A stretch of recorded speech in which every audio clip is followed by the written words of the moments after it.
Welcome back, YouTube. So in this video, we're going to do a price action update just to kind of see where we're trending and if we were on the right track the last time we spoke. So looking at Bitcoin here, we're still seeing this is still, we had almost like a retest here, but this is still a downward trend here. You can take a look here over the 14-day moving average. You'll see that this has really just been trending downward here. And this orange line is the 72-day moving average. The red line is the 200-day. So no crosses just yet, but you'll see that the 72-day is certainly rallying here because of the lateral movement, because technically we've been trending and setting higher highs because you can see, so here you had the breakdown, then the rally back up. Then we have like a consolidation point and a rally back up. And that consolidation. So this is actually this rejection here off of the 29 mark is actually the first time that we've seen such a rejection on this run. It's from our low of around 16,000 or so.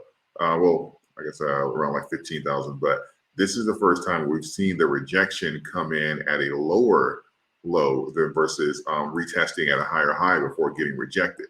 So as of right now, that ceiling is going to be wrapped around that 30,000 mark for Bitcoin. So that pretty much just means that we are not ready to have that breakout just yet, and Bitcoin's going to look for some area to find that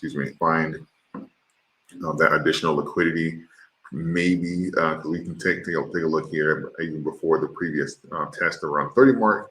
You know, there was some great liquidity here, and it was able to find some before it rallied back up at around that 27 mark, which is roughly about $1,000 lower even than where we are right now. So if you see a further decline here with these candles as we reach down to this level, then don't be surprised there. And also we have to kind of keep an eye on this 14-day MA to see if this is going to cross this 72. Because that could mean that we could have a further reach down to grab that liquidity. So keep an eye on that for Bitcoin. As we know, that can be an indicator for the overall market. So if you see some price action or something similar like that, don't be surprised. So with Doge, you see here that we have the 14-day MA crossing the 200-day. That is what is known as a death cross. And what you're looking at almost here is this getting ready to cross the 72-day as well. So we could see, this is kind of what we were talking about in the last video, because technically speaking, they're on this 713 mark. This has been historic for liquidity being there. And obviously below that, it's a much larger gap, especially the one between like that like the high fives and the low five range. But anything around this gap here is where you start really just kind of getting into that liquidity pool. And with this wider margin here, that has historically been great. So even if you have like that sell-off here, let's say you have like a death cross or shorts or something come in, you see that that decline downward, you'll typically see it come down here, maybe get a rejection here, and then reach here where a lot of that liquidity is, and then it rallies back up and has that consolidation there until we have the next move up. So especially if we're looking at a potential cross in Bitcoin and seeing one that has already happened in Dogecoin, and looking for where those consolidation areas would be, I'd say look no further than where it's consolidated, like and grab liquidity from like the last 50, 100 times that we've been here. I mean, take a look here. I mean, look at these candles that have closed in this range. I mean, it's astronomical. So even if you're trading or just looking to DCA and stuff like that, this is the optimal zone. I mean, there's literally I'm not even going to count how many candles are closed there, and bounce out of liquidity, but it's a lot, right? So this here will certainly be my buy zone if we get a little closer to it and have that consolidation, especially if we can cross that 14-day and the 72. I'll do something similar, maybe even like like my buy zone or something like that. And because this here, historically, I mentioned this in my last video, if you're buying in this zone, especially below this 7 mark, and it's almost impossible. Thus far, it has been if you're acquiring assets in like that 5 to 7 range, you are not losing money, right? So and you've had several opportunities, even if you wanted to trade off of each and every catalyst here, you're looking at 30%, 40%, 50%, even occasionally some 100% plus runs here just off a catalyst alone, or just acquisitions and stuff like that. So that is certainly the optimal buying range for Dogecoin. So let's take a look here at Ethereum. Same as well, we're seeing that swoop down. So it looks like we're having that consolidation across the market. I know Ethereum certainly tracks Bitcoin as well.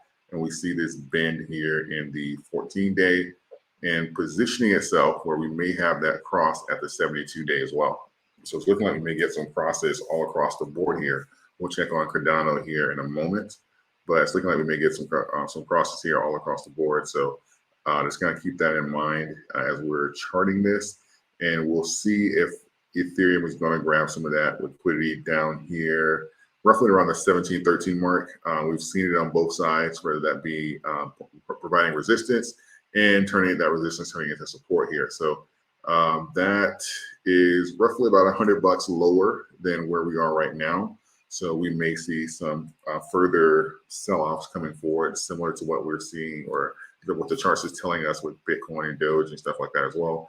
Probably saying the same thing with Cardano. We'll take a look here in a moment, but don't be surprised here if we see that reach down to grab that liquidity here before we can talk about like a consolidation or really a rally. 200-day is much lower, so that extreme of a cross is not on the horizon just yet, but we can certainly have one here soon with this 72 and the 14-day, and that's still pretty much going to be in alignment with what the other cryptos are telling us. So I'm just going to keep that in mind here. But outside of this has been a great form of liquidity here thus far.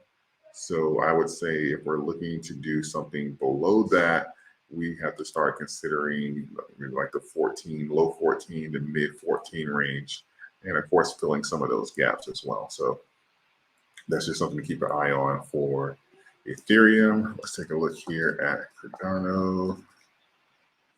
And look. Yeah, almost identical. We broke this previous trend here. Seemingly getting some bounces here off of the 72, but again, that bend there is almost identical. And we're headed for that cross here in Cardano as well. So you can potentially see a very similar pattern working its way out across the board.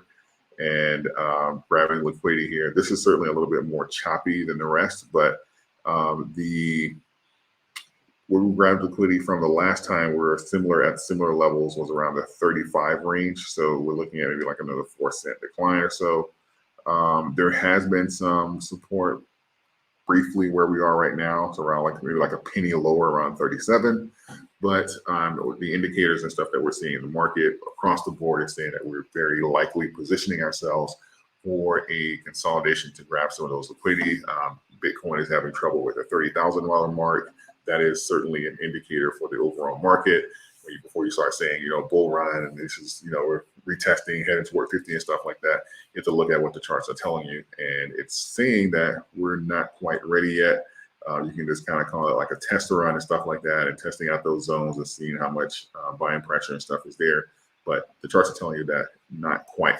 So keep that in mind and start planning. If you're looking to plan like your entries and stuff like that, just kind of keep that in mind when you are planning your entries and stuff like over like the next week or so. That can kind of keep you on your toes and kind of have like an idea of where you'll be going with your investments and stuff. So that being said, let me know your thoughts. Let me know where you'll be planning to make your buys and entries.